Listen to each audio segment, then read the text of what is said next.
आज आपण जाणून घेऊया पनीर या पदार्थाबद्दल आयुर्वेद काय म्हणतो। आयुर्वेदानुसार पनीर याला किलाट असं म्हटलेलं आहे आणि वाग्भटाचार्यांनी त्याचं वर्णन अशा प्रकारे केलं। पल्ल्या शुक्र निद्रा कफकरा विष्ठंबी गुरु बहुदोषला।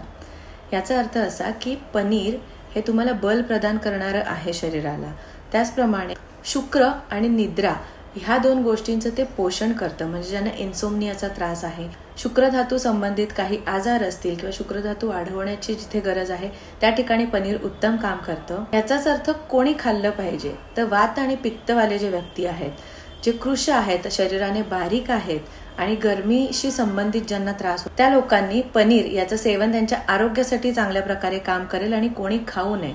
विष्ठंबी याचा अर्थ मलावष्टंभ, कॉन्स्टिपेशनचा ज्यांना सतत त्रास होतो किंवा आहाराच्या पचनाच्या रिलेटेड प्रॉब्लेम्स असतात, अशा लोकांनी पनीर हे शक्यतोवर अवॉइड करायचं।